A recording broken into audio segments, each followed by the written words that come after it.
আজকের breaking news, বাংলাদেশের mafia king রাশেদকে তার গ্যাংয়ের কলিডররা তার সাথে বেইমানি করে হত্যা করেছে।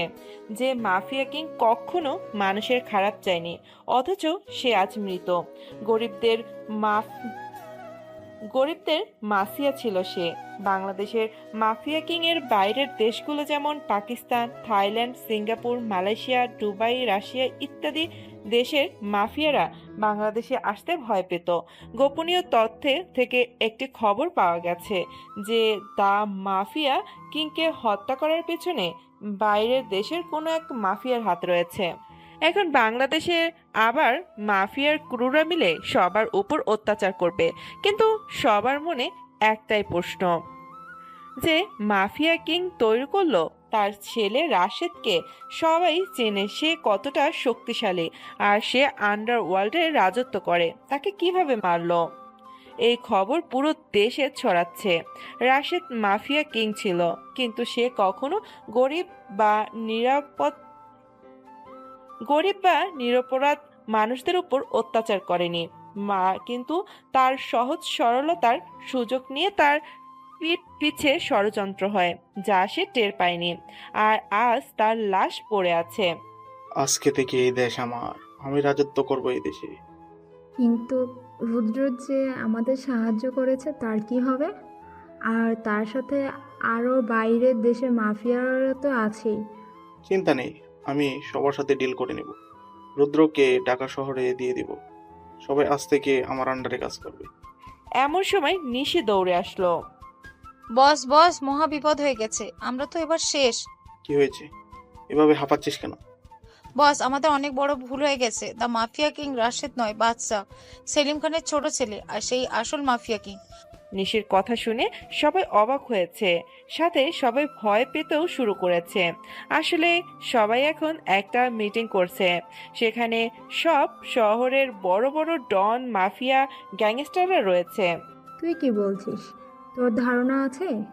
আমি ঠিক বলছি ম্যাম। এই নিন সেলিম খানের বানানো উইল, যেটা কেউ চেঞ্জ করতে পারবে না। রোকেয়া উইল হাতে রোকেয়া উইল হাতে নিয়ে পড়া শুরু করলো। আমি সেলিম খান, আমি বাংলাদেশের মাফিয়া লর্ড। আমি এখন আর এই দায়িত্ব নিতে পারছি না। আমার দুই সন্তান আছে, বড় হলো রাশেদ আর ছোট হলো বাদশা। আমি বাদশাকেই পরবর্তী মাফিয়া কিং বানাতে চাই। আর রাশেদ বড় হলেও তেমন পরদর্শী নয়, আর বাদশা যেমন তার শক্তি তেমন তার চিন্তা ভাবনা। এখন থেকে রাশেদ সামনে থেকে গ্যাং চালাবে, আর বাদশা পিছন থেকে পুরো গ্যাং কন্ট্রোল করবে। আমার এই ইউলকে চেঞ্জ করতে পারবে না। রিপিট, আমার এই ইউলকেও চেঞ্জ করতে পারবে না। যদি আমার দুই সন্তান মারা যায়, তাহলে মাফিয়া কি একজন উপযুক্ত লিডার হতে পারবে। বাদশা দেশের বাইরে থেকে বিদেশের মাফিয়াদেরকে কন্ট্রোল করবে। বাদশার চেহারা তিন চারজন বাদে রিপিট, বাদশার চেহারা তিন চারজন বাদ দিয়ে কেউ দেখবে না।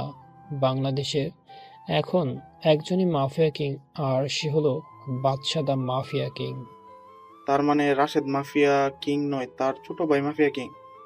রাশেদ যে ডেঞ্জারাস ছিল, তাহলে ভাবা যায় না বাচ্চা কতটা ডেঞ্জারাস। সমস্যা নেই, ওকেই খতম করে দেব।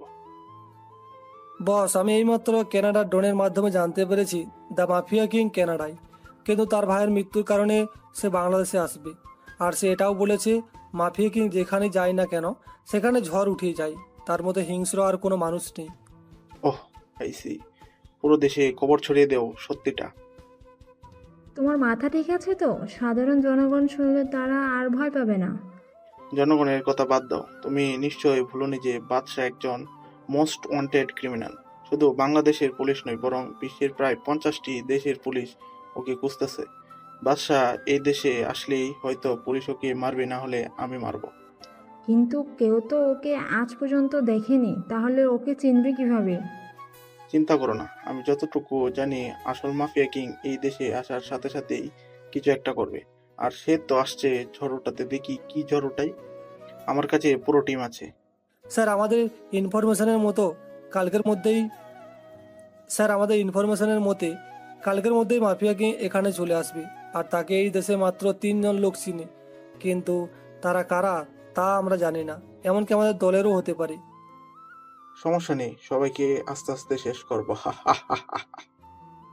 সারা দেশে খবর ছড়িয়ে গেছে বাদশাই আসল মাফিয়া কিং, আর সে দ্রুতই বাংলাদেশে আসবে। সবাই আজ পর্যন্ত মাফিয়া কিং এর হিংস্রতা সম্পর্কে যতটুকু জেনেছে, তার ভাইয়ের মৃত্যুতে আরও হিংস্র হবে এটাই স্বাভাবিক। এয়ারপোর্ট রেলওয়ে হাইওয়ে সদরঘাট, যেখান থেকে বাদশা এই দেশে আসার সম্ভাবনা রয়েছে, সব জায়গায় সিআইডি পুলিশ পাহারা দিচ্ছে, সাথে মাফিয়ার লোকেরাও আছে। কারণ বাদশা এই দেশে আসলে এই দেশ রক্তের বন্যা বয়ে দিবে। কিন্তু হাস্যকর ব্যাপার হলো, বাদশাকে আজ পর্যন্ত কেউ দেখেইনি, 3 থেকে 4 জন ছাড়া। কিন্তু তারা কারা কেউই জানে না। অন্যদিকে কানাডায় জিসান, আমার নকল পাসপোর্ট রেডি হয়েছে। জি বস। ওকে। আমি তোকে কতবার বলেছি তুই আমাকে নাম ধরে ডাকবি, আমি তোকে নিজের বন্ধু ভাবি। বাচ্চা, কিন্তু তুই যে দেশে যাচ্ছিস, তোর জন্য তো বিপদ রাস্তার মোড়ে মোড়ে দাঁড়িয়ে আছে। কোনো বিপদকে ভয় পাই না, বাচ্চা নিজেই বিপদের জন্য বিপদ। আমি একা যাব না, তুইও যাবি আমার সাথে। মনে নেই আব্বু মারা যাওয়ার আগে বলে গিয়েছিল তোকে আমার সাথে সবসময় থাকতে। তার কথা কি আমি অমান্য করতে পারি? তুই, রাশেদ ভাই আর আঙ্কেলই তো আমার পরিবারকে বাঁচিয়েছে। তোরা না থাকলে আজ আমি বেঁচে থাকতাম না। তোরা সবার জন্য এত কিছু করলি, তার পরিণামে কি পেলি? ধোঁকা। কি পেলি? ধোঁকা। আমি বুঝলাম না মানুষ এত নিচে কিভাবে নামতে পারে। তুই চিন্তা করিস না, একবার দেশে যাই, সবাইকে দেখে নিব। দেশবাসী এতদিন শুধু বাদশাহ দ্য মাফিয়া কিংয়ের আর হিংস্রতা সম্পর্কে শুনেছে, কিন্তু এখন সবাই এর হিংস্রতাও দেখবে। আমি আসছি, তোরা তৈরি থাক। মাফিয়ার ক্রুরা, তোদের আজরাইল আসছি। যে ভাইকে আমি আমার প্রাণের চেয়েও বেশি ভালোবাসতাম, তার লাশ পর্যন্ত দেখতে পাইনি। আমি আসছি তোদের মৃত্যুর পরোয়ানা নিয়ে। হা হা হা। সরি। এদিকে তো দেশের অবস্থা খারাপ। যখন থেকে শুনেছে রাশেদ মাফিয়া কিং না, বরং বাদশা দা মাফিয়া কিং, তখন থেকেই দেশের সবাই আতঙ্কে আছে। কারণ বাদশা যে দেশে যায়, সেই দেশে কম পক্ষে হলেও 500 এর মতো লাশ পড়বে। সেটা মিনিস্টার থেকে সাধারণ মানুষ, যে কেউ হতে পারে। এই দিকে দেশের সব এন্ট্রি পয়েন্টে পুলিশ থেকে সেনাবাহিনী পাহারা দিচ্ছে। সবাই জানে বাদশাহ যদি একবার সিদ্ধান্ত নেয় যে দেশে আসবে, তাহলে তাকে কেউ আটকাতে পারবে না। বাংলাদেশ শাহজালাল বাংলাদেশে শাহজালাল ইন্টারন্যাশনাল এয়ারপোর্টে কানাডা থেকে ফ্লাইট ল্যান্ড করেছে। সিকিউরিটি অনেক কড়া। সবার ব্যাকগ্রাউন্ড সবার সবার ব্যাকগ্রাউন্ড চেক করে তারপর ছাড়া হচ্ছে সবাইকে। বাদশা আর জিসান ছদ্মবেশে দেশে আসলো। জিসান একটি ভালো ব্যাকগ্রাউন্ড আছে কানাডায়। বাদশা ফেক আইডেন্টিটি নিয়ে দেশে আসলো। সবার চেকিং এর পরে যখন বাদশায়ের ব্যাকগ্রাউন্ড চেক করা হচ্ছে। আপনার নাম? বাহ জি, বা জি, ভালো নাম রাকিব। আপনি এই দেশে কেন এসেছেন? আমার বড় ভাইয়ের কবর জিয়ারত করতে এসেছি। ঠিক আছে, যান এখন। বাদশা আর জিসান এয়ারপোর্ট থেকে বের হলো। রাকিব, এটা তো তোর মায়ের দেওয়া নাম ছিল। আম্মুকে খুব মিস করি। এখন খেলা শুরু হবে। বাদশা তার ফোন দিয়ে একটা মেসেজ করলো, আর সাথে সাথে এয়ারপোর্টের 10টি পুলিশের গাড়ি ব্লাস্ট হলো। সবাই এদিক ওদিক দৌড়াচ্ছে। সবাই বুঝে গেছে বাদশা এই দেশে এসে গেছে। সবাই এত চেষ্টার পরেও বাদশাকে এই দেশে আসা থেকে আটকাতে পারলো না। বাদশা এর মুখে আবার পৈশাচিক হাসি ফুটে উঠল। বাদশার সামনে 2টি গাড়ি থামলো। গাড়ি থেকে দুজন লোক নামলো, যাদের দেখে বাদশার মুখে হাসি ফুটে উঠল। লোক দুটি বাদশা আর জিসানকে জড়িয়ে ধরলো। তারপর বাদশা আর জিসান দুটি গাড়িতে উঠল। গাড়ি নিজ গতিতে ছুটছে। হঠাৎ গাড়ি দুটি থেমে গেল ঢাকার বাইরে, জঙ্গলের মাঝখানে, একটি বিশাল একটি সেফ হাউজের সামনে। গাড়ি থেকে বাদশা আর জিসান সাথে সেই দুইজন লোকও নামলো। চারজন সেফ হাউজের ভিতরে চলে গেল। সেফ হাউসটা জঙ্গলের ভিতরে, তাই মাফিয়ার ক্রুরা সেই সেফ হাউজের ব্যাপারে জানে না। কি খবর তোদের? ভাই আপনি তো জানেন এই জায়গার কি অবস্থা, আমরা ভালো থাকি কিভাবে? রাশেদের ভাই মারা যাওয়ার পর আমাদের অবস্থা এখনো খারাপ হয়ে যায়। মাফিয়ারা নিজেদের ইচ্ছা মতো কাজ করার শুরু করেছে। দেশের সাধারণ মানুষদের জীবন অনেক খারাপ হয়ে গেছে। রিপিট ভাই, ওর চেলাপেলারা বেশি। দ্বীপ কোথায় দ্বীপ কোথায়? সে আসেনি? না রে, দ্বীপ আসে নাই। তুই তো জানোস তারা আমাদের সাথে দেখা করার কতটা রিস্কের কাজ। দ্বীপ আমাদের সাথে ঠিক সময়ে দেখা করে নেবে। তোরা চিন্তা করিস না, আমি যখন এসে গেছি তখন আর কারো চিন্তা করার প্রয়োজন নেই। এখন বল, আমার ভাইয়াকে কারা কারা মেরেছে? প্রত্যেককে এমনভাবে মারবো যে সাধারণ মানুষদের আত্মা পর্যন্ত কেঁপে উঠবে। ভাই এই দেখেন। বলে ল্যাপটপে একটা পেন ড্রাইভ কানেক্ট করলো। তারপর একের পর এক ছবি দেখাতে শুরু করলো। ভাই এ হলো ডেভিড, রাশেদ ভাইকে মারার ষড়যন্ত্রকারী, লিডার আর বর্তমান মাফিয়া কিং সেই হতে চাই। আর এ হলো রোকাইয়া, ডেভিডের গার্লফ্রেন্ড। এ হলো নিশি, ডেভিডের বিয়ে। তাছাড়া রুদ্র আছে, যে ডেভিডকে অনেক সাহায্য করেছে। ডেভিড রুদ্রকে পুরো ঢাকা শহরের কন্ট্রোল ওকে দিয়ে রেখেছে। আর তাছাড়া লিটনও আছে ওদের বিশেষ খবরই হিসাবে। আর ভাই বাইরের দেশের আর ভাই বাইরের দেশে দুবাই ল্যান্ডলর্ড আসলাম খান, চায়নার ডং কিং চং, রাশিয়ার মাফিয়া কিং ডেভিল আর পাকিস্তানের ডন ফিরোজ খান রয়েছে, যারা ডেভিডকে সাহায্য করছে। ভাই এখন ডেভিডের সাথে অনেকেই রয়েছে যার ফলে আমরা এখন তোকে ধরতে পারবো না। আর যখন থেকে ডেভিড শুনছে যে আপনি দেশে এসেছেন দেশে এসে পড়েছেন, তখন থেকেই সে আন্ডারগ্রাউন্ড হয়ে গেছে। নো প্রবলেম, একে একে সবাইকে মারবো। এখন একটা ধামাকা করতে হবে, ওদের বুঝিয়ে দিতে হবে যে Badshah the mafia king is not a easy person. তাদের এমন অবস্থা করব যে তারা তোকে আমার কেমন কেমন যেন লাগছে। রাশেদ ভাইয়ার মৃত্যুতে তোর চোখে থেকে পানি পড়েনি, আর এখন তোর মুখে হাসি লেগে আছে। রাশেদ ভাই আমাদের কত উপকার করেছে যে তো তার মৃত্যুর খবর এখনো আমাদের চোখের সামনে ভাসছে। তাহলে ভেবে দেখ, ভাইয়া আমার আপন ছিল, তার মৃত্যুতে আমি কত কষ্ট পেয়েছি। আমার চোখের পানি এখন শুকিয়ে গেছে রে। এখন সেই পানি শুকিয়ে আগুনে পরিণত হয়ে গেছে। আমার বুকের ভিতরে প্রতিশোধের আগুন দাউ দাউ করে জ্বলছে। বাদ দে, এখন বল তোর নেক্সট প্ল্যান কি? আমার এখন রুদ্রর কাছে যাওয়া প্রয়োজন। তুই পাগল হলি নাকি? রুদ্র এখন ঢাকা শহরের কিং। রুদ্র কোথায় থাকে তার চেলাপেলারাই জানে। রুদ্র কোথায় থাকে তার চেলাপেলারা ছাড়া কেউই জানে না। আর তুই যদি বাদশা দা মাফিয়া কিং এর পরিচয় নিয়ে যাস, তাহলে কি হবে ভেবে দেখেছিস? রাহুল আর সাব্বির রুদ্রর চেলাপোলাদের কোথায় পাবো? ভাগী কলেজে বা ভার্সিটির ছাত্রছাত্রী। আপনি ঢাকায় ভার্সিটিতে গেলে ওদের দেখার পাবেন।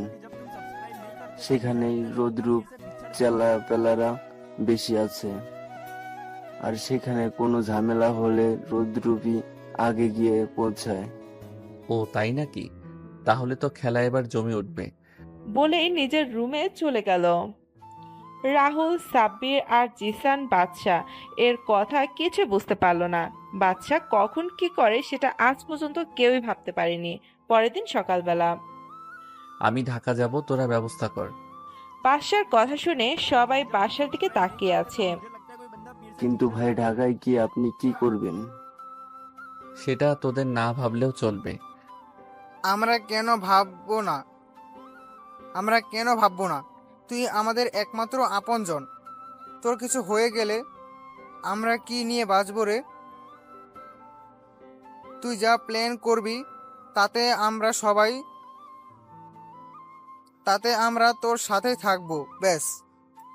বাদশা বুঝে গেল যে জিসান রেগে গেছে, তাই আর কথা বাড়ালো না। আপনারা নিশ্চয়ই ভাবছেন যে বাদশা কে, জিসান কিভাবে অর্ডার করতে পারলো? আসলে বাদশা আর জিসান বন্ধুর মতো সম্পর্ক। আর রাহুল এবং সাব্বির হলো বাদশার কাছের লোক, যারা কখনো বাদশার জন্য নিজেদের জীবন দিতেও। চারজন মিলে ঢাকা শহরে গেল। সেখানে দ্বীপের একটা ফ্ল্যাটে গেল। দ্বীপ হলো সাব্বির আর রাহুলের মতো বাসার কাছের লোক। দ্বীপ বাংলাদেশের একজন মন্ত্রী প্লাস মাফিয়ার কলিডার। কিন্তু ডেভিড জানেন না যে দ্বীপ বাদশার হয়ে কাজ করে। দ্বীপ এখনো বাদশার সাথে দেখা করে নাই। ঢাকা শহরের রুদ্রর চেলাপোলাদের আড্ডাখানা অর্থাৎ ঢাকা ভার্সিটি, সেখানে গিয়ে বাদশার অনার্স থার্ড ইয়ারে ভর্তি হলো। শুধু বাদশা নয়, সাথে জিসানও ভর্তি হয়েছে, কিন্তু অন্য বিভাগে। রাহুল আর সাব্বিরকে সবাই চিনে, আর কারণ তারাও মাফিয়ার স্পেশাল মেম্বারদের লিডার। পরের দিন বাদশা ছদ্মবেশ ধরে পরের দিন বাদশা ছদ্মবেশ ধরে অর্থাৎ একটি পুরাতন টি শার্ট আর প্যান্ট পরেছে, আর তার চুলগুলো তেল দিয়ে শুয়ে রেখেছে। বাদশাকে দেখতে একেবারে খ্যাত খ্যাত লাগছে। বাদশা জিসানকে ভালোভাবেই যেতে বলল। জিসান ভার্সিটিতে চলে গেল, আর বাদশা যাচ্ছে আর তার ছদ্মবেশে। তাকে দেখে মনে হচ্ছে ঋত্বিক রোশন হিরো আলমের গেট আপে যাচ্ছে। তবে যাই হোক, এখন গল্পে আসা যাক। বাদশা ভার্সিটিতে পৌঁছে গেল। সে ভেতরে গিয়ে দেখলো চারদিকেই গুন্ডা টাইপের ছেলে মেয়েরা ভরা। তবে যারা ভালো ছেলে মেয়ে তারা র্যাগিং এর শিকার হচ্ছে। বাদশা জানে যে তাকেও র্যাগিং এর শিকার হতে হবে, এবং তাই হলো। হঠাৎ পেছন থেকে কেউ ডাক দিল, ওই ক্ষেত, এদিকে আয়। বাদশা পেছনে তাকিয়ে দেখলো একটা বখাটের গ্রুপ ডাকছে তাকে। আমি যা চেয়েছিলাম তাই হলো, এবার খেলা শুরু হবে। এই বয়রা, আমাদের কথা কি কানে ঢুকে না নাকি? জি ভাই, শুনেছি। তাহলে দাঁড়িয়েছিলি কেন? আমি ভেবেছিলাম যে আপনি কাকে ডাকছেন, কারণ ভার্সিটিতে আমার আজকেই প্রথম দিন। আমি তো কাউকে চিনি না এই ভার্সিটিতে। তুই ছাড়া কি আর কেউ খ্যাত আছে নাকি এই ভার্সিটিতে? আরে মাহিম থাম এবার। তোর নাম কি রে? ভাই রাকিব। তা ভাই রাকিব, কি খবর তোমার? ভালো আছো তো? না ভাই, আমি কোনো ভাই না। আমি তো আপনাদের ভাই বলেছিলাম, আপনারাই তো ভুল বুঝলেন। মাহিম কোনো কথা না বলে বাদশার গালে দুটো থাপ্পড় দিল ঠাস ঠাস করে। বাদশার রাগে পুরো শরীর ফেটে যাচ্ছে। সে তার হাত মুঠো করে রেখেছে। বখাটেরা তো জানে না বাদশা চাইলে ওদের মারতেও 2 মিনিটও কম সময় লাগবে। ওই শালা, তুই কোন এলাকার বাইরে? তোর কত বড় সাহস তুই আমাদের মুখের উপর কথা বলিস? তোকে তো আমি আজকেই মেরে ফেলবো। রে দোস্ত থাম এবার। আর তুই শোন, ওই যে একটা মেয়ে দেখছিস, সেই মেয়েটাকে গিয়ে এই চিঠিটা দিয়ে আসবি। ভাই, এই চিঠিতে কি আছে? শোন, বেশি কথা বলবি না। এবার মাহিমের রাগ উঠে গেলে আমিও ওকে থামাতে পারবো না। বাদশার কোনো কথা না বলে চিঠিটা হাতে নিয়ে মেয়েটার কাছে গেল। মেয়েটা দেখতে সুন্দরীদের কাতারেই পড়ে, কিন্তু বাদশার এইসব বিষয়ে কোনো ফিলিংস নেই। আপু, এই কাগজটা নেন। কে তুই? আর এই কাগজে কি আছে? আপনি দেখে নেন। মেয়েটি কাগজটি নিয়ে পুরোটা পড়ে রাগে ফুসফুস করছে, আর সাথে সাথে বাদশাকে ঠাস করে গালে থাপ্পড় বসিয়ে দিল। বাদশা এটা আশা করেনি যে এবারও তাকে থাপ্পড় খেতে হবে। বাচ্চা বুঝে গেল যে ওই চিঠিতে এমন কিছু আছে যার কারণে মেয়েটা রেগে গেছে। শালা ফকিনীর বাচ্চা, তোর সাহস কিভাবে হয় রে আমার সাথে রুম ডেট করার প্রস্তাব নিয়ে আসতে? বাসা পেছনে তাকিয়ে দেখলো বখাটের কেউ নেই, সবাই যেন মিস্টার ইন্ডিয়া হয়ে গেছে। আপু, আসলে আমি কিছুই করিনি। আমি র্যাগিংয়ের শিকার হয়েছি। আর এই কাগজে কি লেখা আছে আমি কিছুই জানতাম না। মিথ্যা কথা বলার জায়গা পাস না? আহা মিলি, ছাড় না। তুই তো জানিস এই ভার্সিটির কি অবস্থা, আর ছেলেটিকে দেখতে সহজ সরল লাগছে। এই জীবনে তোকে এরকম প্রস্তাব দিতে কখনো সাহস পাবে না। তুই ঠিক বলেছিস কিয়া, এরকম খ্যাত মার্কা ছেলে তো রুম ডেটের মানেই জানে না। এই, তোর নাম কি রে? রাকিব। তোমাকে দেখে তো মনে হচ্ছে এই ভার্সিটিতে প্রথম দেখছি। কোন ইয়ারে তুমি? আমি এই ভার্সিটিতে 3rd ইয়ারে ট্রান্সফার হয়ে এসেছি। বাসার কথা শুনে সবাই হাঁ করে তাকিয়ে আছে। মিলি, এ তো আমাদেরই ক্লাসমেট। আচ্ছা, আমাকে কি 3rd ইয়ারের ক্লাসরুম দেখিয়ে দিবেন? তুমি সোজা গিয়ে ডানের ক্লাসরুমে ঢুকবে। জি, ধন্যবাদ বলার জন্য। বাসার ক্লাস রুমে গিয়ে প্রবেশ করলো। ক্লাসের সবাই ওর দিকে হাঁ করে তাকিয়ে আছে, যেন ক্লাসরুমে কোনো ভূত ঢুকেছে। বাচ্চা একেবারে পেছনের বেঞ্চে গিয়ে বসলো। ক্লাসে স্যার আসার পর সবাই রুমে গিয়ে ঢুকলো। কিয়া আর মিলিও আসলো। বাচ্চা অবাক হলো তখন। সেই বখাটেদের গ্রুপ ক্লাসে গেল, আর বখাটেরাও বাচ্চাকে দেখেও অবাকের শীর্ষে গিয়ে পড়ল। ক্লাসে স্যার আসলো, এসে বাচ্চাকে দেখে প্রশ্ন করলো, এই ছেলে তুমি কে আর এই ক্লাসরুমে কি করো? বাসাকে কিছু না বলতে দিয়ে মাহিম বলল, স্যার, আমার মনে হয় ওই এই ক্লাসে ভুল করে ঢুকে পড়েছে। কি? না স্যার, আমি এই ক্লাসেরই স্টুডেন্ট। আমার নাম রাকিব হাসান রাজ। আমি অন্য ভার্সিটি থেকে ট্রান্সফার হয়ে এসেছি। তাই এইভাবে খ্যাত হয়ে সেজে এসেছো কেন? স্যার, আসলে সবার মতো স্টাইলিশ জামা কাপড় পরে ফ্যাশন করার সময় আমার নেই। আমি এখানে পড়ালেখা করতে এসেছি। তোমার কথা আমার ভালো লেগেছে, কিন্তু হয়তো ক্লাসের অনেকেরই তোমার কথা ভালো লাগেনি, তাই সাবধানে থেকো। স্যারের কথায় বাচ্চা খুব ভালো করে বুঝতে পারলো, কারণ মাহিমের টিম আর অনেক মেয়েরাই বাসার কথা শুনে রাগে ফুসফুস করছে। ক্লাস শেষে বাচ্চা ক্লাসরুম থেকে বের হলো। ক্যাম্পাসের গেটের সামনে জিসানকেও দেখা যাচ্ছে। বাসা যখন জিসানের কাছে যাবে, তখন মাহিম অ্যান্ড গ্যাং বাচ্চার কাছে আসলো। রে, তোর থোদে কি জবান বেশি চলে? তুই একাই ভার্সিটিতে পড়তে আসিস, আর আমরা কি ঘাস কাটতে আসি? সেটা তোমরাই জানো। কি রে, তুই আমাদের তুমি করে কেন বললি? আমরা একই ক্লাসে, তাহলে তো তুমি করেই বলবো। তোর দেখি মুখ বেশি চলে। এখন আমাকে যেতে দাও। বলেই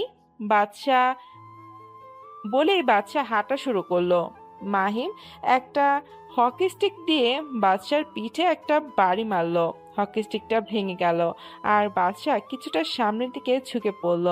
এই ঘটনা দেখে সবাই বাচ্চার দিকে তাকিয়ে আছে। হকি স্টিক ভেঙে গেল, অথচ বাচ্চা সোজা হয়ে দাঁড়িয়ে আছে। তারা তো আর জানে না বাচ্চার কাছে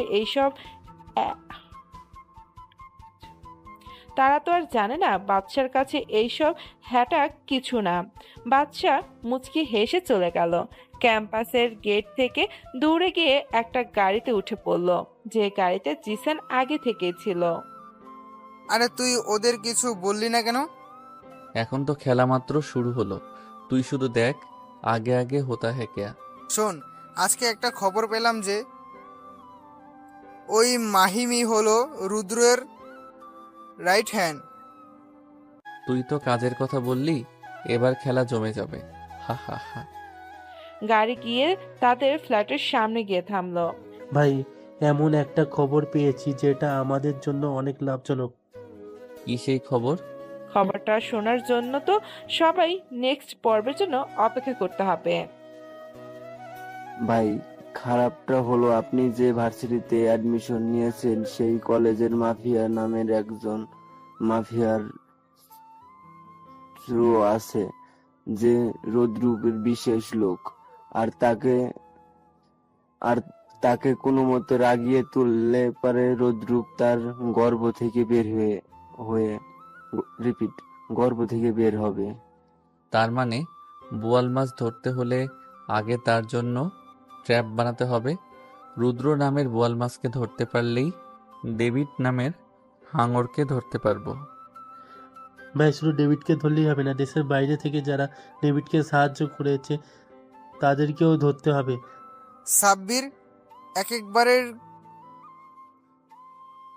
সাব্বির একেবারে ঠিক কথা বলেছে। ওদেরকে এমনভাবে মারবো যে আর কোনো মাফিয়া বা ডন এই বাদশাদা মাফিয়া কিংয়ের সাথে পাঙ্গা নিতে আসবে না। তাহলে এখন কি প্ল্যান আছে? সাব্বির আর রাহুল ভালো করে শোন। দীপ এখনো জানে না যে আমরা কোন ভার্সিটিতে অ্যাডমিশন নিয়েছি, আর ভার্সিটিতে পরশুদিন একটা বড় অনুষ্ঠান হবে। সেই দিনই রুদ্রকে ধরতে হবে। দীপ অনুষ্ঠানের স্পেশাল গেস্ট হিসেবে আসবে। কিন্তু রোদ্রুপ কোনো ভার্সিটিতে আসবে? কেন আসবে? হা হা হা। বাদশা একটা পৈশাসিক হাসি দিয়ে ফ্ল্যাট থেকে বেরিয়ে গেল।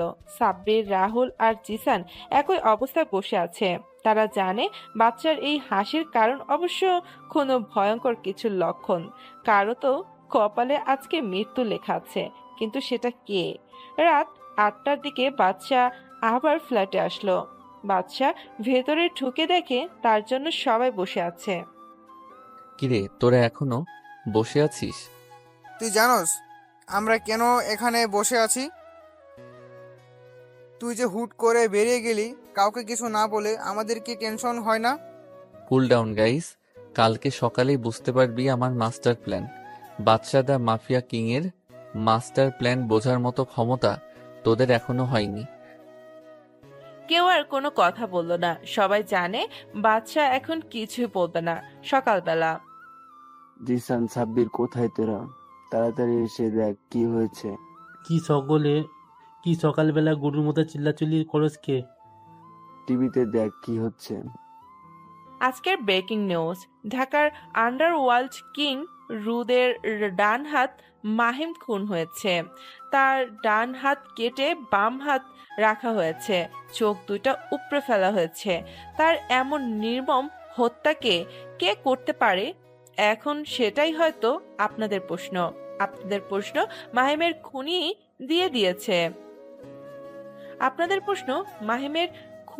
দিয়েছে।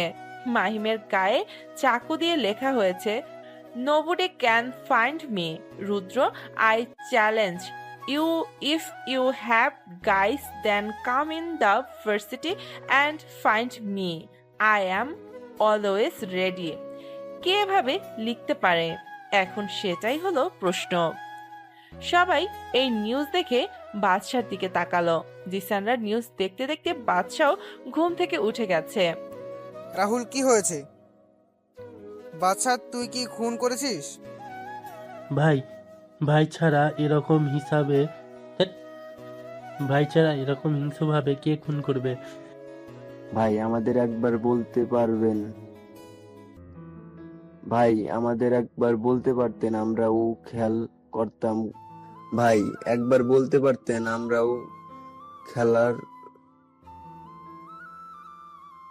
খেলা খতম করে দিতাম। আপনি এত কষ্ট করলেন কেন? তোদের এতজনের প্রশ্ন উত্তর দিতে পারবো না, কিন্তু একটা কথাই বলবো যে বাদশাস ডেথ গেম ইজ অন। অন্যদিকে আমার মনে হয় মাহিমের খুন বাদশাই করেছে। ভাই আমি পুরোপুরিভাবে শিওর যে এই খুন বাদশাই করেছে, আর একবার আমাকে করবে। আহ, রুদ্র এত ভয় পাচ্ছ কেন? আমরা তো আছি নাকি? আর আমার মনে হয় না বাচ্চা এই ভুলটা করবে, কারণ যে মাহিমকে মেরেছে সে রুদ্রের ওপর চ্যালেঞ্জ বুট করেছে যে ভার্সিটিতে রুদ্র ওই খনিকে খুঁজে পাবে। আর রুদ্রের হাতে যদি ওই খনি পড়ে তাহলে কি আর সে বেঁচে ফিরতে পারবে? ম্যাম আপনি মনে হয় ভুল যাচ্ছেন যে বাদশাকে কেউ আজ পর্যন্ত দেখেননি। তাহলে কিভাবে বুঝবেন যে বাদশাই মাহিমের খুন? তাহলে কিভাবে বুঝবেন যে বাদশাই মাহিমের খুনি নাকি? কেউ দেখেনি বললে ভুল হবে। আমাদের সবারই জানা মতে মাত্র 3 জন বাংলাদেশি মাফিয়ার কোলিডাররাই ওকে দেখেছে। আর কানাডা ডনের মতো আর কানাডার ডনের কথা মতো বাদশাহর সাথে আরও একজন সঙ্গী আছে, যে বাদশাহর ছায়ের সাথে মিশে থাকে, যার নাম জিসান। আগামীকাল তো ওই ভার্সিটিতে একটা অনুষ্ঠান হবে, সেখানে দীপ বিশেষ অতিথি হিসেবে থাকবে। দীপের যদি কোনো ক্ষতি করে দেয় সে, ওকেও তো আমাদের বাঁচাতে হবে। যতক্ষণ পর্যন্ত না জানতে পারছি যে খারা বাদশাকে সাহায্য আমরা কারো উপর বিশ্বাস করতে পারছি না। তাহলে কি আমি কালকে যাব? তুই যাবি? আমার প্ল্যান মতো চললে তোর কোনো ক্ষতি হবে না। তো বস, এইদিকে জিসান, চল ভার্সিটিতে যাই। আজকে যাবি নাকি? কেন, না যাওয়ার কি আছে? না, এমনি চল। জিসান ভার্সিটিতে চলে গেল আর বাদশা আবারও গেল ঋত্বিক স্টাইলের হিরো আলম ভার্সনে। আজকে ভার্সিটিতে সবাই অনেক আনন্দিত, কারণ আজকে তাদের র্যাগিং করার মানুষ নেই। আবার যারা র্যাগিংয়ের সাথে যুক্ত ছিল তারা আজকে ভয়ের মধ্যে রয়েছে। বাদশা গিয়ে ক্যাম্পাসের ক্যান্টিনে গেল, কারণ ক্লাস শুরু হতে এখনও অনেক দেরি। আর আজকে ক্লাস শুরু হবে নাকি তারও শিওর নেই। এমন সময় ভার্সিটির ক্যান্টিনে ওয়েটার সজীব আসলো। কিছু লাগবে নাকি মামা? বাদশা সজীবকে মাথা থেকে পা পর্যন্ত চেক করলো। বয়স বেশি না, 15 থেকে 17 হবে। না, কিছু লাগবে না। কিন্তু তোমার বয়স তো বেশি না, তাহলে এখানে কেন? কি বলবো মামা, পরিবারে অনেক চাপ। আমাকে রাকিব ভাই বলতে পারো। আমি সজীব। এখন আপনাকে এত কিছু বলতে গেলে যে অনেক সময় লাগবে, আর আমার ডিউটির সময় কথা বলা বারণ। এখন তো ক্যান্টিনে তেমন লোক নেই, আরো তো সিনিয়র ওয়েটাররা আছে। তোমার এই ক্যান্টিনের যত ক্ষতি হবে তা আমি দেব। এখন বসো এখানে। না ভাই, টাকা লাগবে না। এই পর্যন্ত আমাকে কেউ এভাবে বলেনি। সবাই আমাকে ছোট লোক বলেছে, কিন্তু আপনি প্রথম যে আমার সাথে ভালো ব্যবহার করলো। গতকাল যে মরল না, মাহিম একেবারে খারাপ লোক। তার মৃত্যুতে কে কি করবে আমি জানি না, কিন্তু আমি মসজিদে 10 টাকা দিব। আচ্ছা দিও।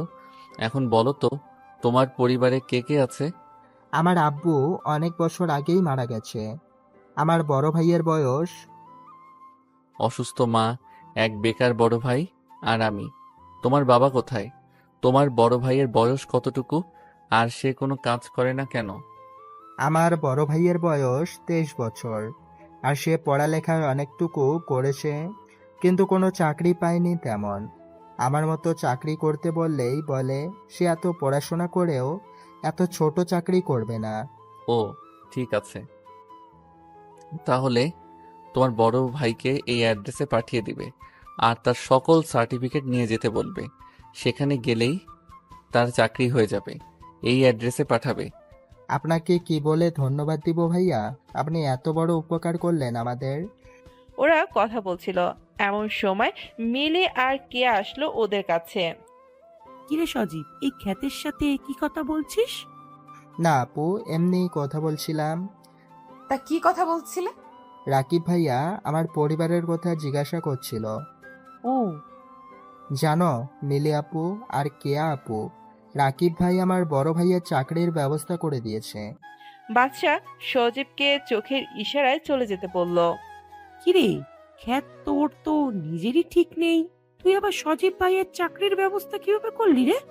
আরে বাদ দাও এইসব বিষয়, তা আপনার না জানলেও চলবে। তোর মুখ বেশি চলছে কিন্তু। তা কি কথা বলেছিলে? আরে ছাড় না দোস্ত। তা রাকিব, তুমি কিভাবে সজীবের চাকরির ব্যবস্থা করলে?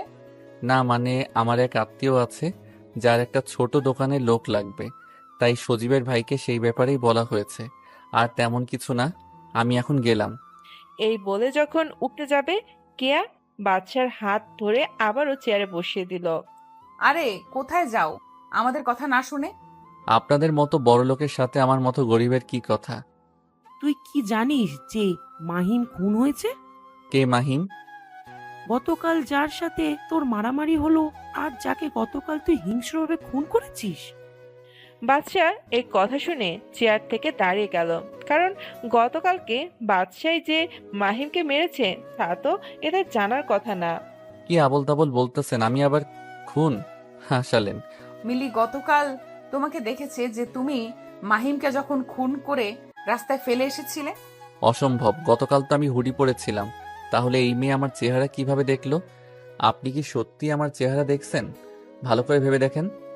আসলে গতকাল সেই খুনি হুডি পরা ছিল, তাই চেহারা দেখতে পারিনি, কিন্তু তার চোখ, বডি ল্যাঙ্গুয়েজ একেবারে তোর মতোই দেখতে। তাহলে থাকেন, আমি গেলাম। আরে এত তাড়াতাড়ি কি আছে? আজকে তো ক্লাস হবে না, তাই বসো। আচ্ছা, তোমার কোনো ফ্রেন্ডস নেই ভার্সিটিতে? আমার মতো খ্যাতের আবার friends? Can you be friends? মানে আমার মতো খ্যাতের সাথে হুট করে বন্ধুত্ব কেন করবেন? দেখো, সেই দিনের ব্যাপারের জন্য সরি। আমি জানি সব করেছে মাহিনী, তাই আজকে তোমার সাথে বন্ধুত্ব করতে এসেছি। হুট করে তুই থেকে তুমি, এখানে নিশ্চয়ই কোনো গন্ডগোল রয়েছে। আরে কোনো গন্ডগোল নেই, তোমাকে ভালো মনে হলো তাই ফ্রেন্ডশিপ করতে এসেছি। কেন, আমরা মেয়ে বলে ফ্রেন্ডশিপ হবে না? না, তেমন না। তাহলে আর কোনো কথা না, আজকে থেকে আমরা ফ্রেন্ডস। বাসার দিকে হাত বাড়ালো। বাসা কিছু একটা ভেবে হাত মিলিয়ে নিল। সেই সময় জিসান আসলো। রাকিব, তুই কি করছস এই জায়গায়? বাদশাহ জিসানকে চোখের ইশারায় বলে দিল চুপ থাকতে, কারণ জিসান আর বাদশা যে একে অপরকে চিনে এটা কেউই জানতে না পারে। জিসান, তুমি কি রাকিবকে চেনো নাকি? না, আসলে কালকে ঝামেলার পর রাকিবের সাথে রাস্তায় দেখা হয়, সেখানেই পরিচয়। ও তাই বলো। তা তোমরা এখানে কি করছো? রাকিবের সাথে ফ্রেন্ডশিপ করতে এসেছিলাম। বাদশার দিকে জিসান আর চোখে তাকালো, কারণ বাদশা কোনো দিনও মেয়েদের সাথে মিশেনি।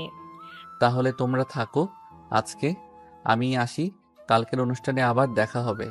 এই বলে বাদশা চলে গেল। পরের দিন সকালে আজকে যে করেই হোক না কেন রুদ্রকে মারতে হবে। কিন্তু এত মানুষের সামনে কিভাবে মারবে? আবারও ওর সাথে বডিগার্ডও থাকবে। তোর কাছে কি কোনো প্ল্যান আছে বাদশা? বাদশা কোনোদিন প্ল্যান ছাড়া যুদ্ধে নামে না। ভার্সিটিতে আজকে অনুষ্ঠান হবে, সবাই কাজে লেগে পড়েছে। বাদশা জিসানের সাথে আজকে রাহুল আর সাব্বির এসেছে। একটু পর অনুষ্ঠান আস্তে আস্তে শুরু হতে লাগলো। চিফ গেস্ট হিসেবে দীপ এসে গেছে।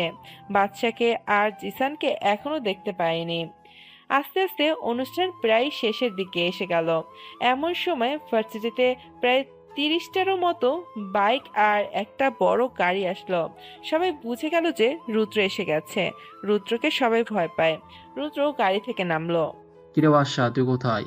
তুই না বলেছিলি যে ভার্সিটিতে আসলে আমার সামনে আসবি? আমি তোর চ্যালেঞ্জ অ্যাকসেপ্ট করছি, সাহস থাকলে সামনে আয়। রুদ্র, কি হচ্ছে এইসব? বাদশা এখানে কিভাবে আসবে? তুই জানোস না বলে কথাটা বললি। বাদশা আমাকে চ্যালেঞ্জ করেছিল যে এই ভার্সিটিতে ওকে পাবো। দীপ পুরো ভার্সিটিটা একবার পুরোটা দেখে নিল। দীপ দেখলো দূরে সাব্বির আর রাহুল দাঁড়িয়ে আছে। দীপ বুঝে গেল রুদ্রের আজকে শেষ দিন। রুদ্রের মোবাইলে একটা মেসেজ এলো যে সাহস থাকলে ভার্সিটির শেষের দিকের ঘরে যেতে, তাও আবার একা একা। রুদ্রের ইগোতে লাগলো কথাটা। রুদ্র সবাইকে ওখানে রেখে একা একা চলে গেল। রুদ্র সেইখানে গিয়ে দেখলো একটা রুম আছে। রুদ্র সেই রুমের ভেতরে প্রবেশ করলো। রুদ্র দেখলো রুমে কেউ নেই। রুদ্রের পিছু পিছু ওর লোকের সাথে দীপ আর ভার্সিটির ছেলেরাও এলো। তারা রুমে গিয়ে দেখলো সেখানে রুদ্র নেই। রুদ্রকে আগেই বাচ্চা অজ্ঞান করে ভার্সিটির ক্লাসরুমে নিয়ে গেছে। কেউ ভাবতেই পারবে না যে রুদ্রকে বাচ্চা ক্লাসরুমে নিয়ে যাবে। রুদ্রের আস্তে আস্তে চোখ খুলছে। চোখ খুলে সে আশেপাশের পরিস্থিতি বোঝার চেষ্টা করছে। সে বোঝার চেষ্টা করছে যে সে এখানে কিভাবে আসলো। তার মনে পড়ে গেল সে যখন ওই রুমে গেল তখন একজন লোক মুখ বেঁধে তার ঘাড়ে এমনভাবে আঘাত করলো যে সে অজ্ঞান হয়ে যায়। তারপর তার আর কিছুই মনে নেই। রুদ্র এখন দুইটা বেঞ্চের সাথে বাঁধা আছে। রুদ্রের সামনে এখন একটা লোক দাঁড়িয়ে আছে। সে আর কেউ নয়, বাদশা। কিন্তু রুদ্র বাদশার মুখ দেখতে পারছে না, কারণ বাদশার মুখে মাস্ক পরে আছে। কে রে তুই? তোর মৃত্যু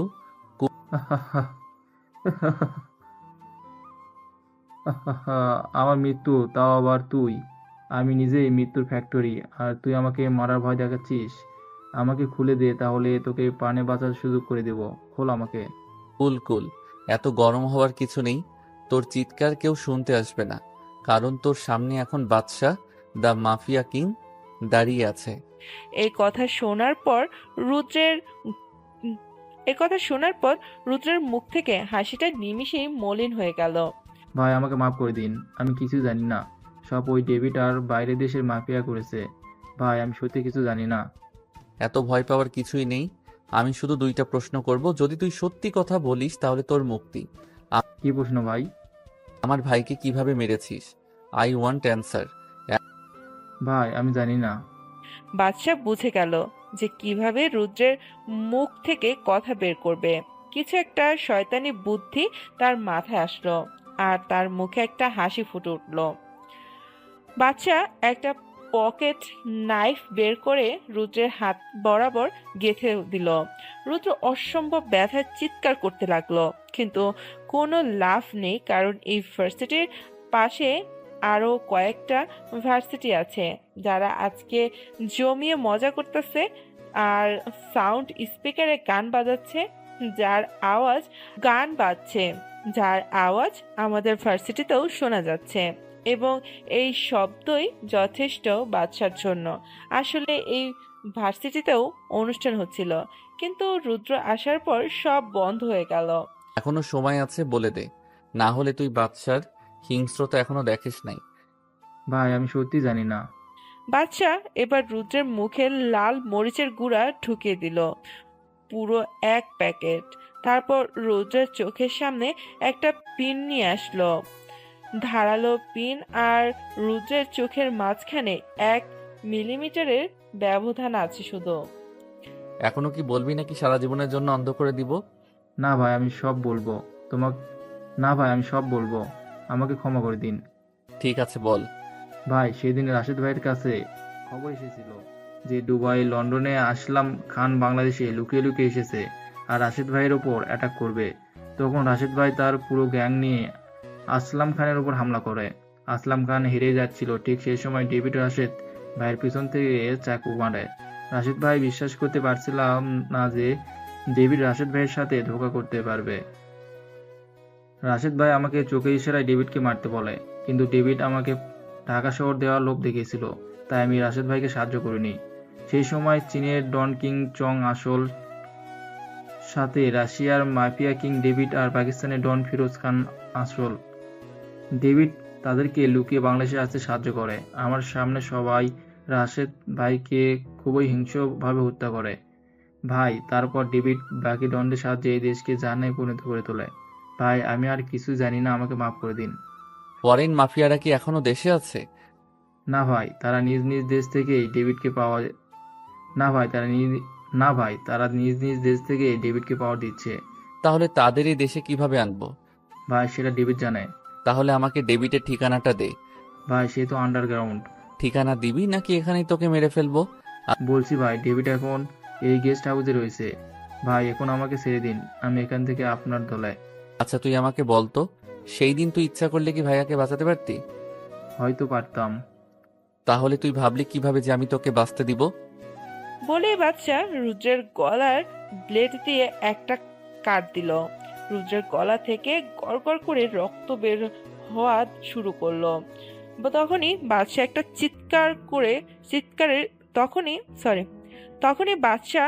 চিৎকারের শব্দ পেল। বাদশা পেছনে তাকিয়ে দেখলো কিয়া চিৎকার দিয়েছে। বাদশাকে এভাবে দেখেছে যে কেউ ভয় পেয়ে যাবে। কিয়া রুম থেকে দৌড় দিল। বাদশা তার পেছনে দৌড়াতে লাগলো। কিয়া আমার কথা শোনো। না, তুমি একটা খুনি। কিয়া দৌড়াতে দৌড়াতে একজনের সাথে ধাক্কা খেল। আর একটা কথা, বাদশা আর কিয়া ছিল বিল্ডিং এর টপ ফ্লোরে। কিয়া দেখলো তার সামনে তার বড় ভাই দাঁড়িয়ে আছে। ভাইয়া আমাকে বাঁচাও, আমার পেছনে একটা খুনি আসতেছে। কোথায় সে? তুই আমার সাথে আয়। বলেই কিয়ার ভাই তার পকেট থেকে একটা রিভলভার বের করে সামনে হাঁটতে লাগলো। আর সেই সময় বাদশার সামনে আসলো কিয়া আর কিয়ার ভাইয়ের। ভাইয়া, এটাই সেই খুনি, আমাদের ক্লাসরুমে একজনকে খুন করে এসেছে, এখন আমাকেও মেরে ফেলবে। কেয়ার ভাই বাদশার দিকে রিভলভার তাক করলো, কিন্তু যখন বাচ্চার চেহারা দেখলো তখন কেয়ার ভাইয়ের হাত পা কাঁপা শুরু করলো। আর এক সময় রিভলভার পড়ে গেল তার হাত থেকে। কেয়ার ভাই আর কেউ না, দীপ, যে বাচ্চার আসল পরিচয় জানে। দীপ বাসার পায়ের সামনে শুয়ে পড়ল। ভাই, আমার বোনকে ক্ষমা করে দাও, সে তোমাকে চিনে না তাই এমন করেছে। আমি কেয়াকে মারবো না, আমি তো শুধু তাকে বোঝানোর জন্য তার পিছনে দৌড়াচ্ছিলাম। ভাইয়া, তুমি ওকে ভয় কেন পাচ্ছ? ডাইরেক্ট শুট করে দাও। কেয়ার মাথায় কিছু ঠুকছে না। সেই সময় তাদের কাছে জিসান, সাব্বির আর রাহুল আসলো। বাচ্চা, কাজ কি শেষ হয়ে গেছে? জিসান, তুমিও? জিসান একবার কেয়ার দিকে তাকিয়ে আবার বাসার দিকে তাকালো। সাব্বির রুদ্রের লাশ ক্লাসরুমে পড়ে রয়েছে, শাপলা চত্বরে ঝুলিয়ে দিবি। ওকে ভাই। কেয়া আর কোনো কেয়া আর কোনো চাপ নিতে পারেনি, তাই কেয়া সেন্সলেস হয়ে যায়। হাইপার হওয়ার কিছুই নেই, কেয়া মাথায় এত প্রেশার নিতে পারেনি তাই সেন্সলেস হয়ে গেছে। দীপ, তোর বোনকে বাসায় নিয়ে যা আর তোরা আমার সাথে চল, ডেভিডের সাথে দেখা করে আসি। ডেভিড, তুই ওর ঠিকানা কোথায় পেলি? রুদ্রের থেকে সব জেনে নিয়েছি। আর দীপ, আজকে ফ্ল্যাটে দেখা করবি সন্ধ্যার দিকে। ওকে ভাই। এখন চল তোরা। তারপর বাদশাহ, জিসান, সাব্বির আর রাহুল গাড়িতে উঠে রুদ্রের বলা গোডাউনের দিকে রওনা দিল। সেখানে পৌঁছানোর পর কয়েকজন গার্ড দেখতে পেল। বাদশাহ গাড়ি গোডাউন থেকে অনেকটা দূরে পার্কিং করলো। তারপর সবাই আস্তে আস্তে গোডাউনের পেছনের দেয়ালে টপকে ভেতরে গেল। সেখানে অনেক গার্ড ছিল, কিন্তু তাদের সাইলেন্সার বন্দুক দিয়ে মারা বাদশার কাছে কোনো ব্যাপারই না। আস্তে আস্তে সব গার্ডদের মেরে ফেলার পর একটা রুমের সামনে পৌঁছালো। ভিতরে কারো কথা বলার আওয়াজ শোনা যাচ্ছে। আওয়াজ শুনে তো মনে হচ্ছে ডেভিড তার গার্লফ্রেন্ড। ডেভিডের খাস চামটা লিটম আর ডেভিডের বিয়ে নিশি আছে। ও, তাহলে সবাই একসাথে আছে। আজকে সবার খেল খতম। রাহুল আর সাব্বির ভিতরে যা। ভাই, আমরা যাব। চিন্তা করিস না, এই বাচ্চা থাকতে তোদের কেউ টাচ পর্যন্ত করতে পারবে না। তোরা শুধু ডেভিডকে এই কথাটা বলবি। ওকে ভাই। রাহুল আর সাব্বির রুমের ভিতর গিয়ে ডেভিডের সামনে দাঁড়ালো। বাদশা আর জিসান দরজার কাছে লুকিয়ে আছে। কিরে, তোরা এখানে? তোদের তো এই হাইড আউটের ব্যাপারে বলিনি, তোরা কিভাবে এই জায়গায় আসলি? আসলে রুদ্র ভাই আমাদের আপনার ঠিকানা বলেছিল। তার রুদ্র কোথায়? রুদ্রকে তো আমি বাদশাকে মারতে পাঠিয়েছিলাম। কি? আসলে রোদ্রুপ ভাই আর বেঁচে নেই। বাদশা ওকেও মেরে ফেলছে? তা তোরা কি আমাকে এই খবর শোনানোর জন্য আসলি? রিপিট। না ভাই, আমরা একজনকে আপনার সাথে দেখা করতে এনেছি। কে সে? আমি। কে রে তুই? তোদের আজরাইল, বাদশাহ দ্য মাফিয়া কিং। বলেই বাদশা ডেভিডের দিকে বন্দুক তাক করে গুলি ছুড়ল। কিন্তু ডেভিড লিটনকে তার সামনে নিয়ে আসলো, তাই গুলিটা লিটনের লাগে। বাদশা যেহেতু দূরে ছিল তাই বুলেট লিটনের শরীর ভেদ করতে পারেনি। নিশি আর রোকেয়া ফায়ারিং করা শুরু করে। আবার ওইদিকে বাদশাহ, জিসান, সাব্বির আর রাহুলও ফায়ারিং করা শুরু করে। যেহেতু বাদশাহ হুট করে হামলা করে তাই ডেভিডরা কিছু করতে পারেনি। আর এইদিকে রোকেয়ার গুলি লাগে আর সে নিচে পড়ে যায়। ডেভিড তাকে ওঠানোর চেষ্টা করে, কিন্তু এইদিকে বুলেটের তুফান চলছে, তাই রোকেয়াকে রেখে নিশি আর ডেভিড পেছনের দরজা দিয়ে বের হয়ে যায়। রাহুল আর সাব্বির ওদের পিছু নিতে গেলে বাদশা ওদের থামায়। কি হলো ভাই, আমাদের আটকালেন কেন?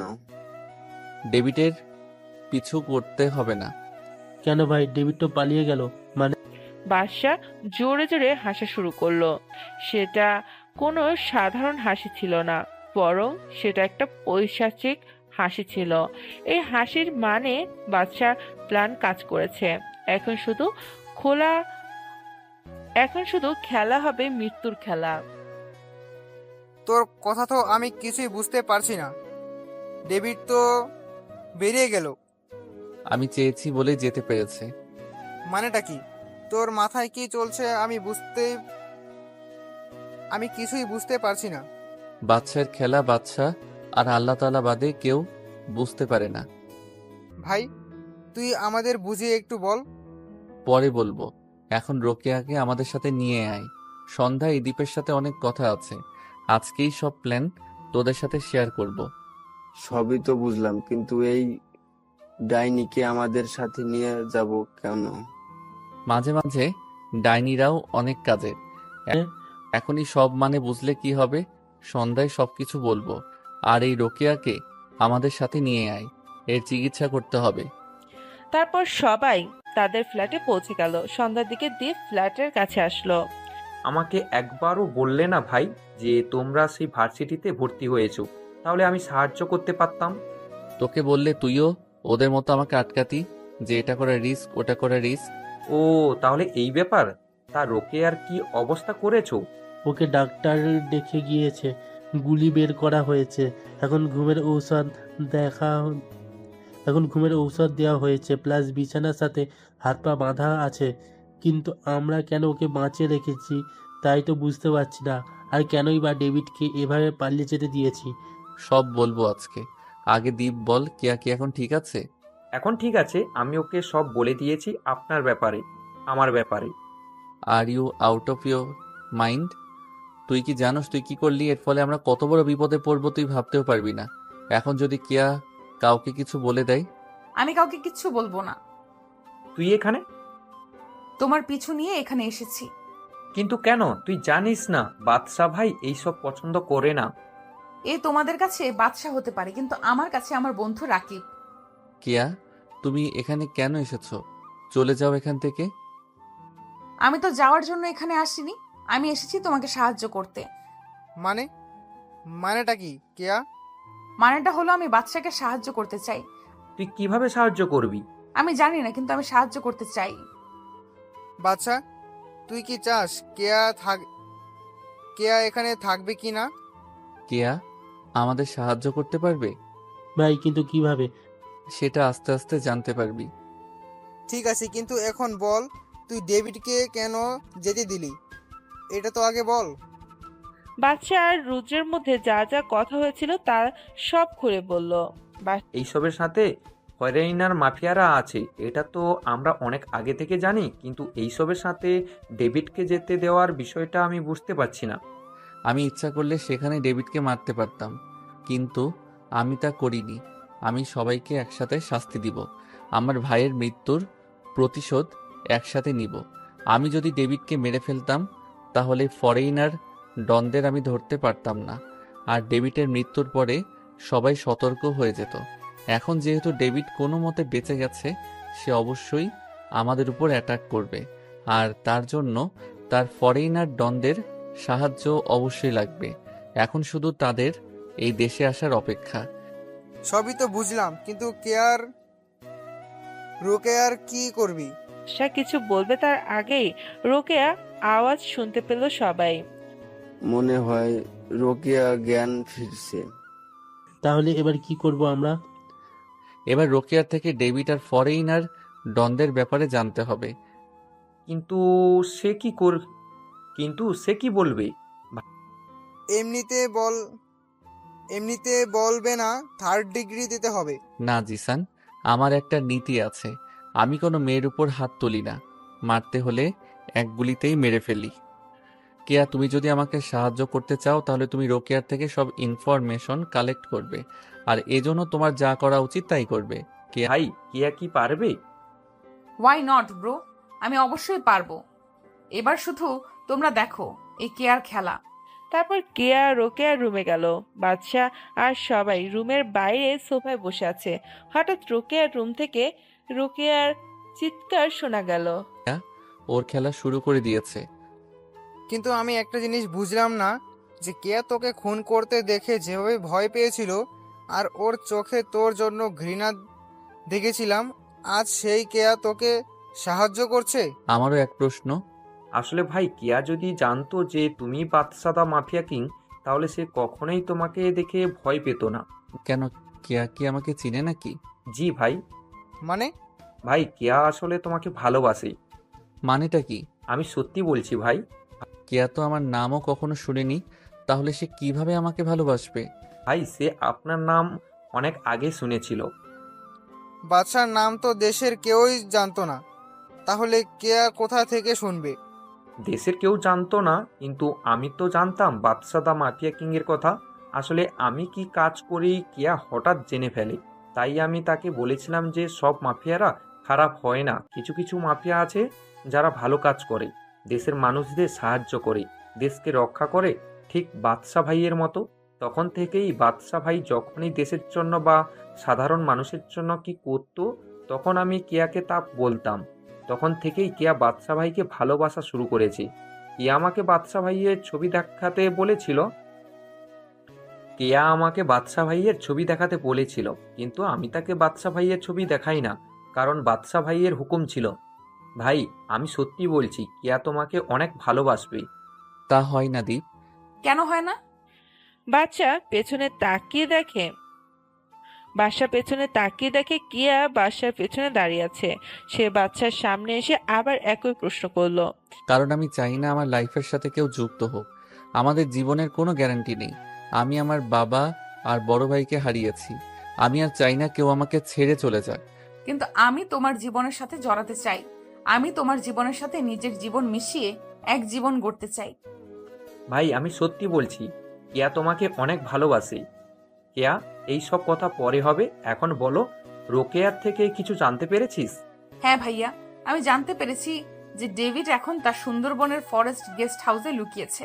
আমি আরো জানতে পেরেছি যে আজকে রাতে ফরেনার ডন আসবে সেই গেস্ট হাউসে। এই কথা শোনার পর বাসা পৈশাসিকভাবে হাসা শুরু করে। এই হাসির মানে কিছু একটা হতে চলেছে।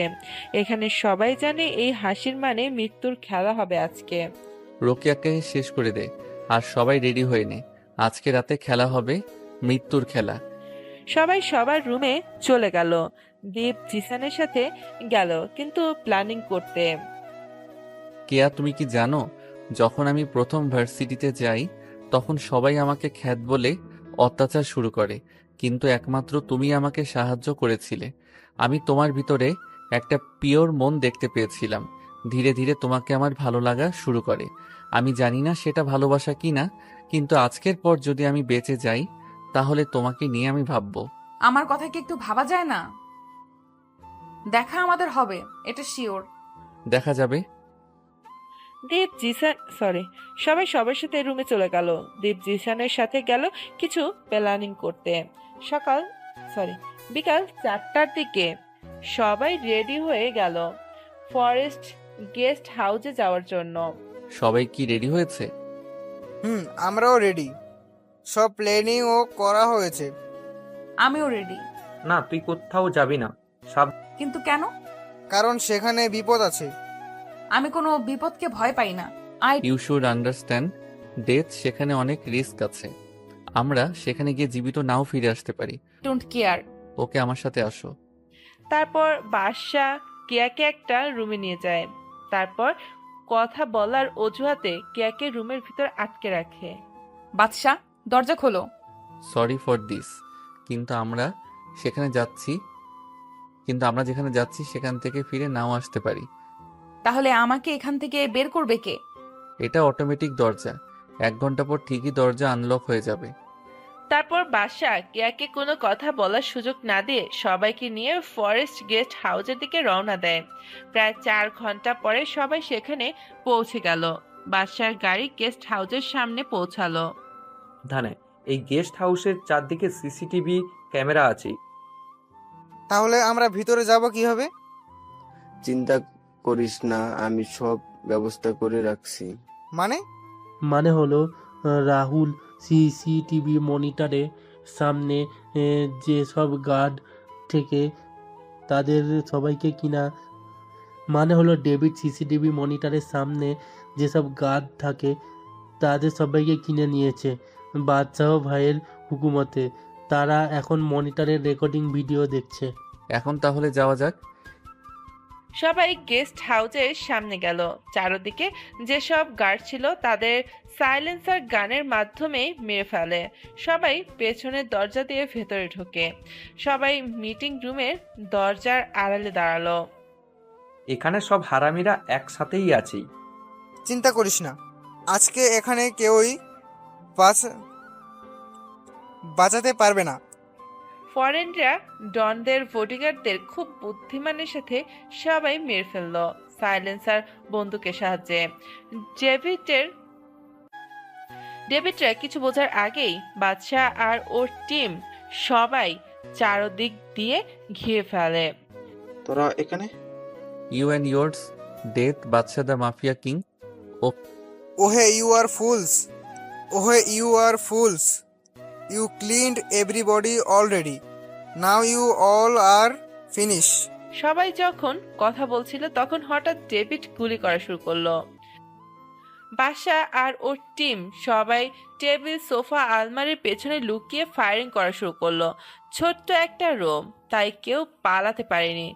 বাদশার প্রথম গুলিটা পাকিস্তান ডনের লেগেছে, তারপর গুলিটা দুবাই ল্যান্ডলন্ডের লেগেছে। এদিকে সাব্বিরের হাতে গুলি লেগেছে। রাহুল সাব্বিরকে সেভ করে ফায়ারিং চালাচ্ছে। একে একে যখন সব ফরেনার ডন মারা গেল তখন শুধু ডেভিড বেঁচে আছে, আর সবাই গুলিও শেষ হয়ে গেছে। বাদশা, তুই যদি সত্যি মাফিয়া কিং হয়ে থাকিস তাহলে আমার সাথে হ্যান্ড টু হ্যান্ড ফাইট কর। তারপর দুজনে হ্যান্ড টু হ্যান্ড ফাইট শুরু করে। প্রথম বাদশা কভার ফাইট করলেও পরে অ্যাটাক টেকনিকের ইউজ করে। এক সময় ডেভিড বাদশার লাথি খেয়ে ফ্লোরে গিয়ে পড়ল। ডেভিডের সামনে তার বডিগার্ডের বন্দুক পড়ে রয়েছে, সেটা ডেভিড হাতে নিয়ে বাদশার দিকে তাক করে গুলি করলো। কেউ কিছু বোঝার আগেই কিয়া ফ্লোরে লুটিয়ে পড়ল। হ্যাঁ, সবাই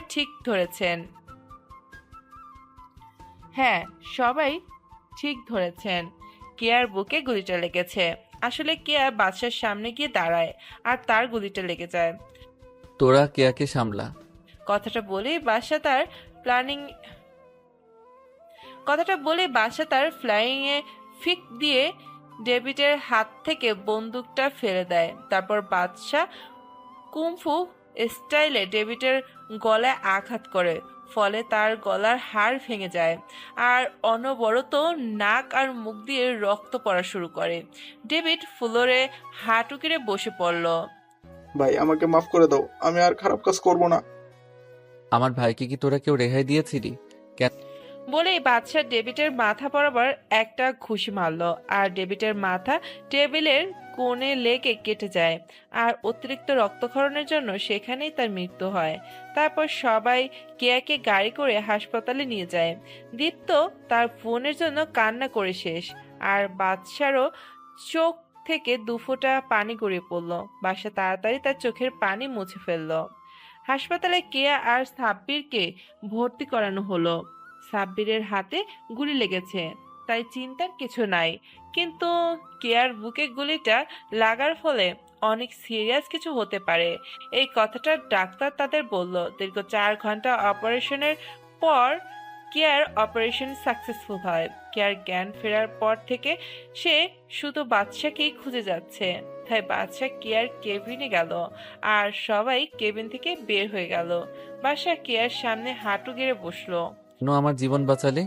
কারণ আমি তোমাকে ভালোবাসি। তুমি রুম থেকে বের হলে কিভাবে? 1 ঘন্টা পর বের হলেও এত তাড়াতাড়ি আমাদের কাছে পৌঁছানো অসম্ভব। তুমি হয়তো ভুলে গেছো যে রুমে একটা জানালাও ছিল। সেই জানলার কাচ পুরোটা ভেঙে তারপর বের হয়েছি। সত্যি বুদ্ধি আছে তোমার। বাদশা দা মাফিয়া কিংকে ভালোবেসেছি, অন্তত এইটুকু বুদ্ধি না থাকলে কি আর হয়? আমি বলেছিলাম যে সেখান থেকে যদি জীবিত ফিরে আসি তাহলে তোমার ব্যাপার নিয়ে ভাববো। তা কি ভেবেছো? Will you marry me? সত্যি? এক সপ্তাহ পর বাদশা আর কেয়ার বিয়ে হয়ে গেল। বাদশা এখন বাসর ঘরের সামনে দাঁড়িয়ে আছে। সে রুমের ভেতরে ঢুকে দেখে কেয়া বিছানায় বসে বসে মোবাইল টিপাচ্ছে। মোবাইলে কি করো? আমি যে রুমে এসেছি তা কি চোখে পড়েছে? কেন চোখে পড়বে না? আসলে আমি ফেসবুকে গল্প পড়ছিলাম আমার প্রিয় লেখক রাকিব হাসান রাজের আইডিতে। ও, এইসব ফালতু লেখকের গল্প ছাড়ো তো। আর জামাইকে যে সালাম করতে হয় তা কি তুমি জানো না? খবরদার, আমার প্রিয় লেখকের নামে কিছু বললে আজকে বাসরের কথা ভুলে যাও। এই রে, আমার বাবুটা মনে হয় রেগে গেছে। বাসায় গিয়ে তার বাবুর মানে কিয়ার রাগ ভাঙাতে ব্যস্ত। আর এইটুকুতেই গল্পটা শেষ করলাম। এই পর্যন্ত আপনাদের অনেক ভালোবাসা পেয়েছি, তার জন্য অনেক ধন্যবাদ। দেখা হবে নতুন কিছু নিয়ে। আল্লাহ হাফেজ, সবাই সুস্থ থাকুন, এটাই